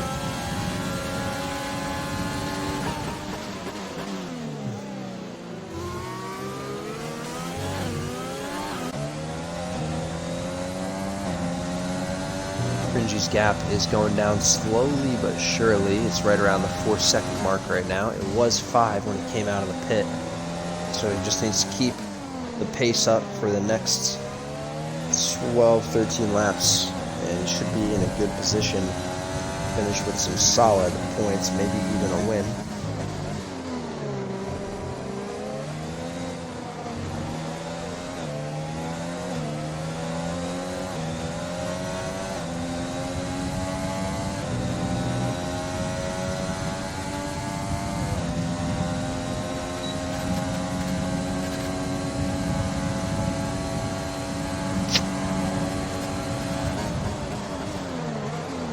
Move from Lexus on this occasion.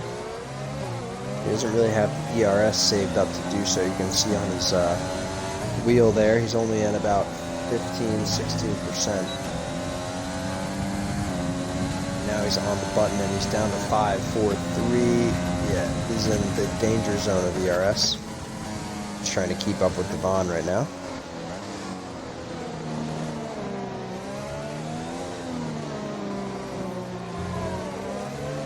Carlos and Mark Karp flip spots, so Mark Karp up into 11th now. And for the most part, these guys are all within range of each other. It's nice to see them not super spread out. Obviously, the front of the pack, Cringy, is still 4.3 behind Timo. He's dropped Marco for the time being, and Ipovic, Denjeff, Fori all need to pit within the next lap, I would say. Lap or two.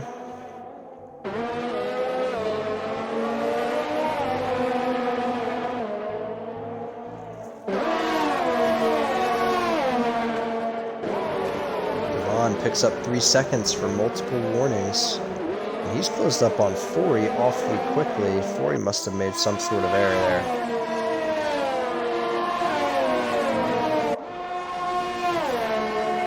And now Devon is going to make the move to the inside on the Alfa Romeo of Fori into the hairpin, and it's really nothing that Fori can do on this occasion. And this is big for Devon. Get some cars between you and Lexidus. Try to build that gap to the best of your ability. See if you can sneak by Denjeff now. As Denjeff heads into the pit, so does Ipovic.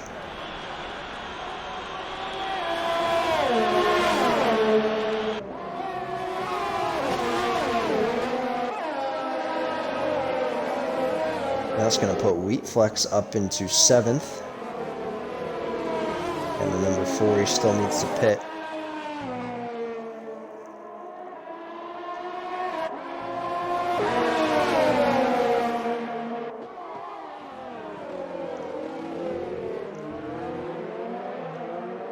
Ipovic on mediums, Denjeff on mediums, Mark Karp on mediums.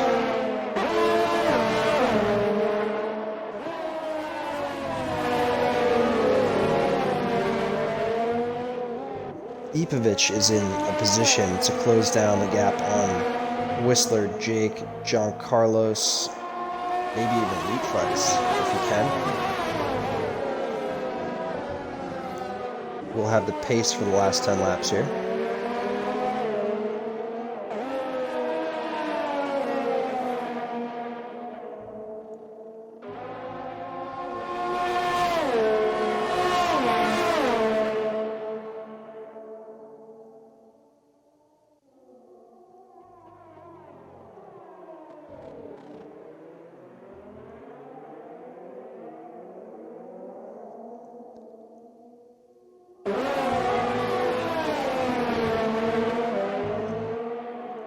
Exodus is within range to make the move on Fori, and this is crunch time.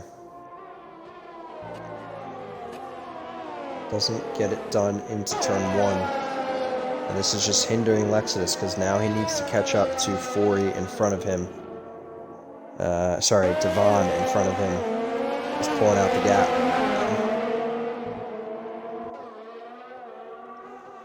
Yeah, I can't really see the race lead changing either. Timo's looking phenomenal on the hards. It's going to come down to the final few laps, I think, because the tires are really not going off for any driver at this stage. Everyone's pit for the tires that they're going to stick out the remainder of the race on, bar Jake, because he's going to need to pit for fresh tires. I would say he could probably stretch these ones. Really may be no point in stretching them. You might as well pit. I don't think Jake is going to be in a good spot to finish well as is, so it may not matter too much.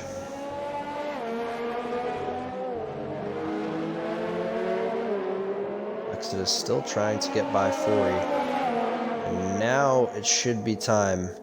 He's tucked right up behind, and he's got DRS. You don't even need the overtake button, so you might as well just turn that off. We got nowhere to go but forwards at this point, past Fori into the hairpin. Is the AlphaTauri, and nicely done from him. Scopes looks like he made an error. His Doge is through now.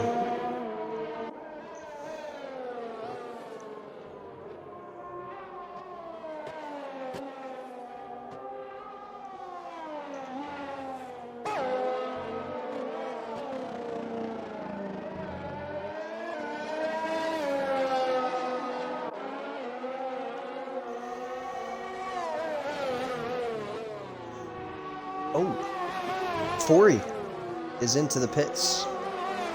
Finally into the pits. This gives Lexidus free air now, but look at the gap that Devon was able to build in the meantime. 3 seconds separating those two. And Marco's trying his best to stick on to Cringy, but he does not have DRS still. That's going to be an issue for him. How about Ipovic, though, up into 9th? And he should be able to close in on Jake, who has to pit again. He can really push it. He might even be able to take best of the rest here. Then Jeff's in the mix with Whistler right now, though, for track position, and he's got way fresher tires and faster tires at that as well, so he should be through soon. Just have to keep an eye on Den Jeff into Sector 3 now.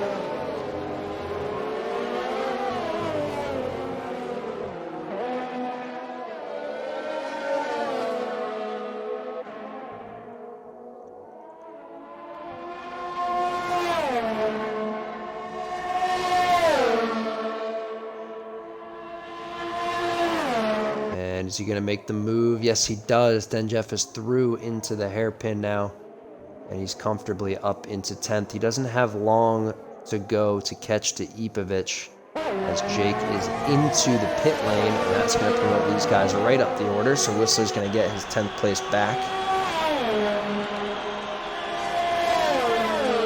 Happy to see Whistler having a better performance today, as Forey goes by his teammate as well. Forey on fresh soft tires. I hope those last till the end. They should. It's a little bit of an ask.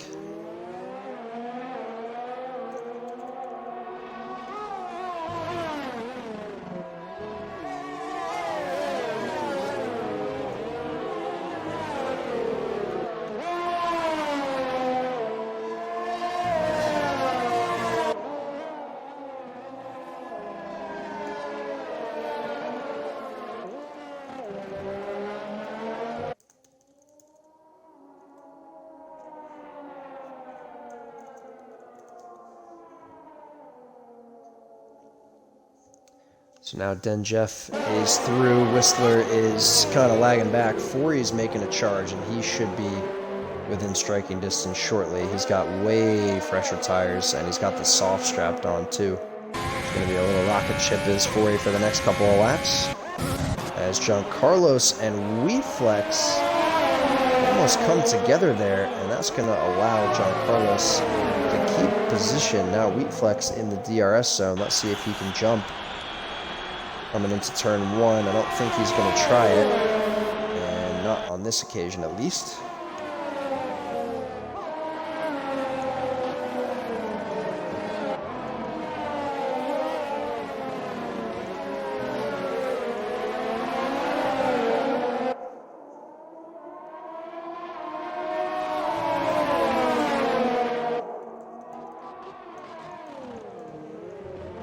Who else is in the mix? Who else? How about Whistler looking at Forey now, getting by him into turn 1. Whistler's going to have trouble to keep the pace, but he should be well clear of DSC scopes. Unfortunately, he's on the outside looking in terms of points.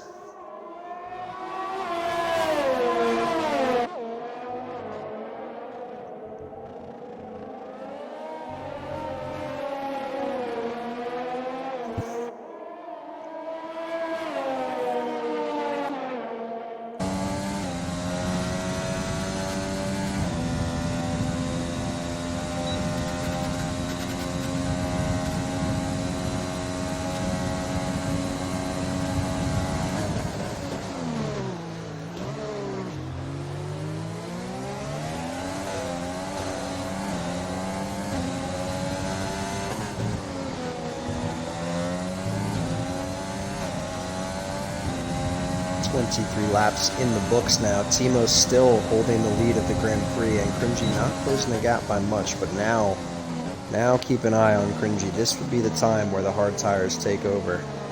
And Marco, you can see, is losing time to Cringy. Cringy making up time on Timo ahead of him, so that could be a last lap battle at this stage. The rate he's closing in, it might happen, so we'll have to keep an eye on the delta there. Wheatflex is still within the DRS range of John Carlos here, and a couple of other guys are in the mix with each other. Jake is coming up now to the back of Scopes, who he should be able to take with relative ease given the tire difference. Fori is catching up to the back of Denjev and Ipovic. Question is, can he get through, and what can he do if he does get through? Wheatflex is doing his best, and it's just not enough right now to keep up with John Carlos ahead of him. Goes too deep in the corner. That's going to hugely compromise his exit. And now DRS is clean break from John Carlos. Let's check in with our leaders. Timo's just started lap 24. You see the gap back to his teammate Cringy is just 3.4 seconds now, so it is coming down. Cringy's going to need to get a move on if he wants to take all those 25 delicious points waiting at the finish line. Marco is now dropping back to 3 seconds behind, but he is well clear of Devon, so this could be the finish. The 1-2-3 start could be the 1-2-3 finish as well.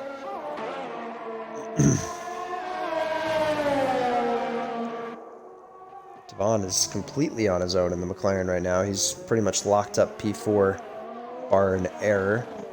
Lexidus, same thing, plenty of room out there in P5. John Carlos has still got Wheatflex coming up to the back of him in P6 and 7. Then you got Ipovic kind of on his own in 8th with Denjev behind him. Denjev is under attack now from the Alfa Romeo of Fori, whose tires are doing him plenty of justice at the moment.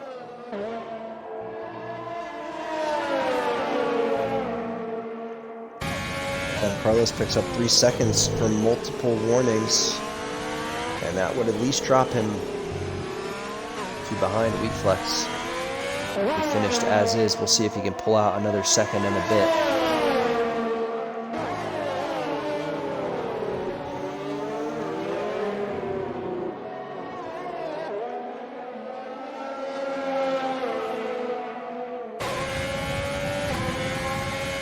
Is it time for a Fori move into the hairpin? You can see just ahead, Denjev has turned the battery off, it appears. It is blinking.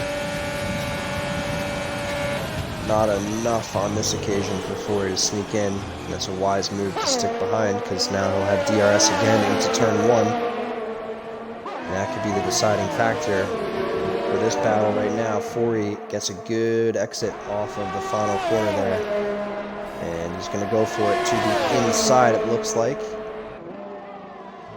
And he's got the inside line. They're side by side through the turn here, but he's got more grip in the softs. And that is Fori through and up into 9th as Jake pumps in the quickest lap of the session so far. 32.9 from Jake. Obviously, he's not near the points as is. Maybe some penalties could help him out, but I don't think so, as most of these guys don't have too much on the board. I think Jake actually might even have 5 seconds himself, if I'm remembering correctly. And the gap between Cringy and Timo is closing. It's now just 2.7 seconds. I don't know if it's enough for Cringy. He's going to have to make up a little bit more time if he wants to take the victory, but Timo has done a great job of just maintaining the gap for the last 18 laps or so. Now we just have 3 to go. 3 to go here at China. And it's anybody's game for the points, because Denjev is right on the edge, being outside of it. He's okay, though, and most of the top 10 is spread out, so it's really going to come down to penalties to see who ends up being the big winner and the big loser. But I think the guys out front are clean, so that's fine for them. They shouldn't have too many issues. Cringy is appearing to have made some sort of mistake. That gap's now back up to 3 seconds.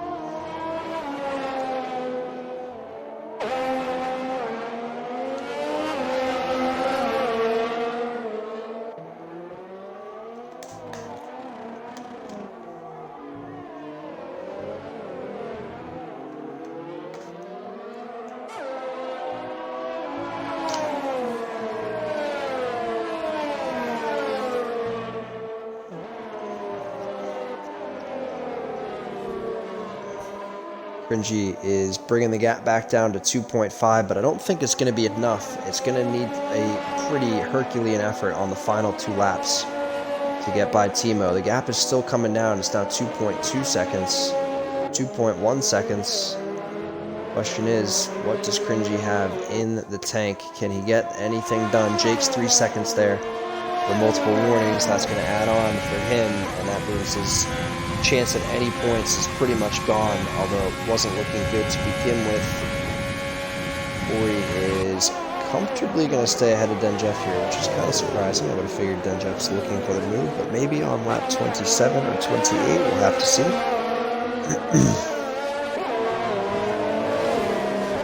We are on the penultimate lap now, and Timo is just leading his teammate Cringy. If Timo picks up any kind of penalty, Cringy is going to be looking good. But the gap's still 2.2.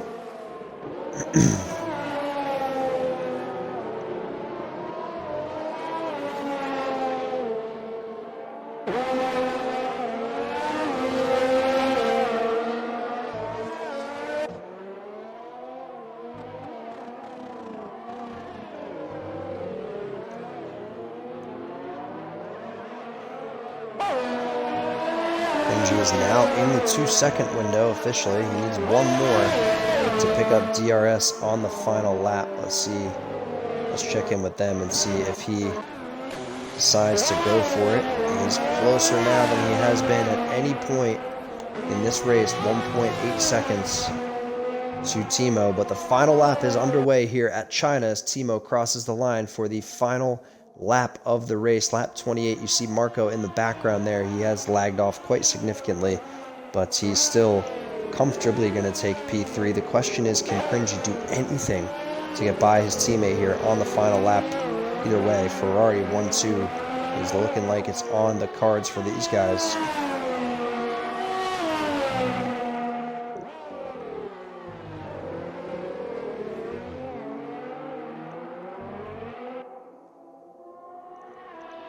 Oh, Denjeff. Denjeff is closing in on Fori. Oh, that's Cringy around. That's Cringy off and around in Sector 2. He's going to hand P3 to Marco Miguel. Luckily for him, he is not going to lose P3, but man, Cringy just took a huge slide through Sector 2 and just gave it all away to Marco, and now the tires are just going to be fried. So you might as well just try to nurse it home here. Good news is he's got gap back to Devon. It's not as big as it once was, but it's still there. So he should be okay, but let's give Timo some face time. I mean, well-deserved face time for the guy who's driven a flawless race from pole position to what is now about to be another commanding victory here at the Chinese Grand Prix in round 4. And that's just going to extend his championship lead as he approaches the final corner. Does the Ferrari, and up to the line. You can see how thrilled he is. Timo wins the Chinese Grand Prix, and that's his 2nd win in a row after taking the victory at Vietnam, and that's his 3rd podium in 3 races. So big time for Timo.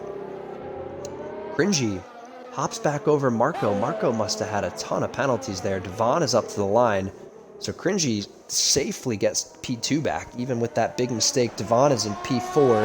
Lexidus takes P5. John Carlos takes P6.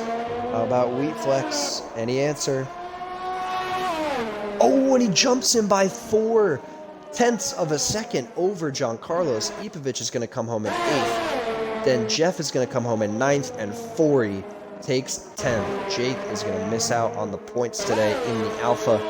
But man, what a drive from some of these guys. Absolutely flawless from a few of them. And that's your final leaderboard for the top 10 guys. Timo takes the win here at China. And Jordan says, great win. Rico says, stupid people that wrecked Doge out of the way. Yeah, things happen, man. It's just the way that it goes sometimes. And also Jordan saying, race had so much potential for a great battle at the top, but it did not happen. No, it didn't. Cringy evidently pushed in the car a little bit too hard and just losing the tail end through Sector 2 on the final lap, but it's really no big issue as he still comfortably takes back P2 and Marco takes P3 anyways. But what an event, full race that was. Qualifying had a lot of moments And yeah, Cringy says in the chat, pushed a little too hard, but I had to send it in the last few laps. Couldn't agree more with you, bud. You really did a nice job of not only maintaining the gap, but bringing it down at the end. And the game has chosen Wheatflex as our driver of the day. Let me get my thoughts. We can take a look at the final leaderboard. It may have to go to Timo for just all-around dominant performance, but let's take a look at the final results.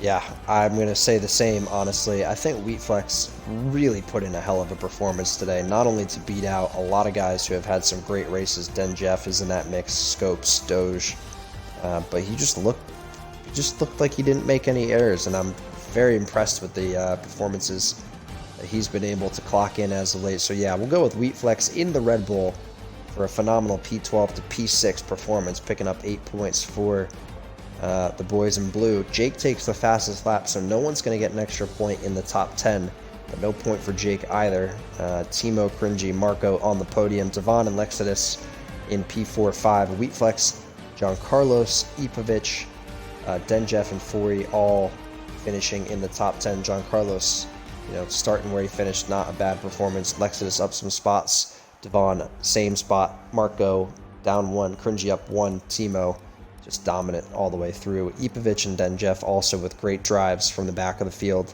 But Wheatflex, driver of the day. And Timo with a phenomenal race win, back-to-back winner in F1 Online.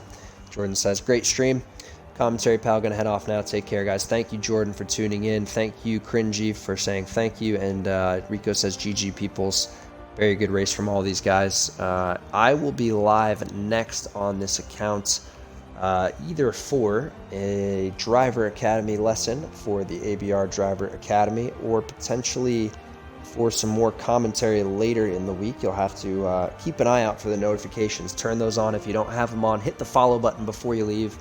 That's going to be it for me today, guys. Thank you all for tuning in for the last 2 hours. It's been a long one for me. I'm going to need to take a breather, but I appreciate you all for being here, and we will see you very, very soon.